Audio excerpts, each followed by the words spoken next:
Hi, this is Chef Charlss J. Drayton. Please listen to me every Tuesday at 5:30 as I host the Charlss J. Drayton Show. Learn everything from how to hold a knife to host a dinner party. That's the Chef Charlss Show every Tuesday at 5:30 right here on LI News Radio. Hello, everybody. Welcome to, I am your host, Charlss J. Drayton, Chef Charlss J. Drayton. And welcome to my show, the Chef Charlss J. Drayton Show. My show can be heard every Tuesday at 5:30 p.m. And you can visit our website, www.exqcc.com. Welcome to the show, everybody. Today, I'd like to discuss a little bit about myself, introduce myself to all of you. I am a resident in my youth of Ronkonkoma, a Connecticut High School graduate.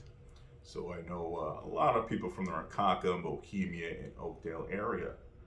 I grew up cooking at the infamous Snap Inn of Oakdale, where my father was the executive chef for over 15 years there. And that was kind of like my culinary school.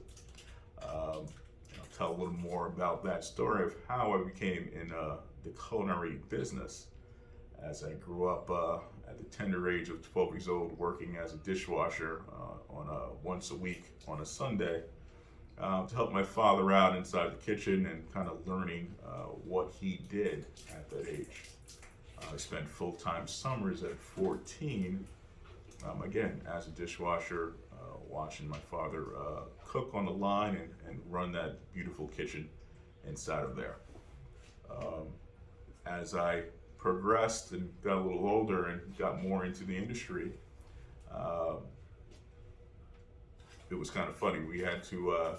I had to ask him to kind of teach me the life of being a chef.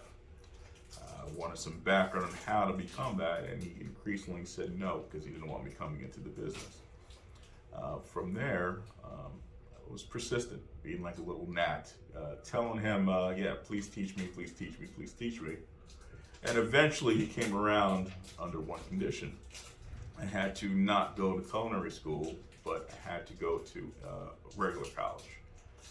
Your standard college where for different academics outside the culinary industry, which was okay for me because I always wanted to be a lawyer. As long as I remember, I wanted to be a lawyer, and I agreed to his demands, I'm gonna call it, that I didn't go to culinary school. So I am going to St. Joseph's College in Patchogue once they converted into a college atmosphere from an all-girls school.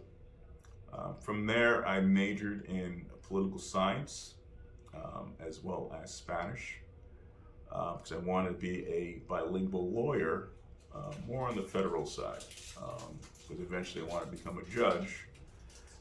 So while in college, I also worked in the field in Bohemia as a sous chef and eventually executive chef. But more background about how I kind of came into that, so we'll backtrack a little bit. So once my father agreed, I had to do another test and make something called, had to make a dish for him. Once I passed that test of making, which is called deviled eggs, he would then proceed to have his number two, his chef de cuisine, put me under his wing and kind of teach me along with him. So with that devil's egg, there was no recipe. He basically told me to kind of figure out how to make it. I've seen it made 100 times. And I proceeded to, take those eggs, steam them for, 7 to 8 minutes, cut them in half, take out the egg yolks, add the ingredients I thought went into a deviled egg, which was paprika, salt, pepper, a little bit of mayo, Worcestershire sauce. Proceeded to take that mixture, put it into a piping bag, and pipe it into the hard-boiled eggs. And then I presented to my father's number two, called him over. And as he came over, didn't say a word, just popped that deviled egg into his mouth and gave me a look. He waved my father over, who was the executive chef. He came over and popped an egg into his mouth and They both looked at each other, stunned, and they were kind of communicating with their eyes. And I thought I did something wrong. I thought, I totally ruined this dish. The number two asked me, whether or not I had any help. I said, no, chef, I didn't receive any help. My father asked me, someone had to help you with this dish. I said, no, chef, no one helped me with this dish. And the number two said, this is the best damn deviled egg I've ever had. Now, I'm only 15. I had no idea. A big grin, comes across my face, and anyone who knows me, I don't smile that much. But I did have a big grin on my face. And my father says, all right, you passed this last test. We'll teach you now. And the number two said, you do everything I do. You are attached to me by the hip, and you follow my direction. I said, no problem, chef. And that's how I kind of started learning culinary, how to learn how to cook. But again, started from the bottom. Dishwasher and prep cook. So basically all I did for that time was dice carrots, dice celery, dice onions, peel, I don't know how many hundreds of pounds of potatoes for the line.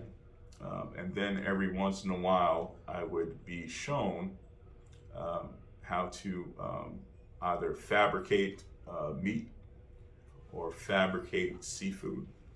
And that's kind of how I learned how to butcher. I remember one day I came into the restaurant and my father was like, you're gonna learn how to butcher today. And he basically ordered a half a cow and threw it on the table. He basically said, cut here, and cut here, and then he walked away from me. For me to kind of figure out how to butcher a half a cow into all the components of what it takes to break down pieces of meat to make steaks, your New York strips, your what's called a top butt. We used to use the top butt to make our sliced steak for the parties that we used to have at Snapper Inn. Other cuts, cutting out the prime rib, the ribeye, the chuck, where we used to do our own ground beef at times, or stewed beef from the chuck, and other cuts like that. So it was an amazing kind of experience when you do something like that, because you're kind of learning on your own, you're learning on the fly. You can make mistakes as he's watching me, and the number two, I call him the chef because he was watching me, making little tweaks of how to hold the knife, how to properly cut something off, how to use other knives to achieve taking out that New York strip. And from there, I kind of learned how to butcher, which is a hands-on experience, unlike, some culinary schools where, yes, you have to hit the books and you have certain hands-on experience, but this is right inside that restaurant atmosphere. Along those lines of learning how to butcher, I also learned how to be a fishmonger, where we break down fish, because at the Snapper Inn, the owners were professional fishermen. So every day they would go out in the morning, go out on the boat, catch hundreds of fish in these big tubs and drop them on my table. And from there, I had to kind of learn how to fillet these fish from whole, because that would be on the dinner menu at 5:30. So that was another way of learning how to fabricate product to what you eat when you're dining in at a restaurant. Also, too, kind of getting thrown into the flow of experiencing each station. And the station that was at where you fabricate the fish is called basically the fish station. Again, this is the Chef Charlss J Show, and we are going to head in a commercial break.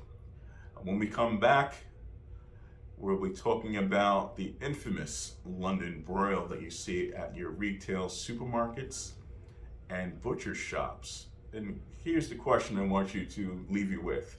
What cut is the London broil? Do you know? Looking for that answer when we return. Again, this is the Chef Charlss J Show.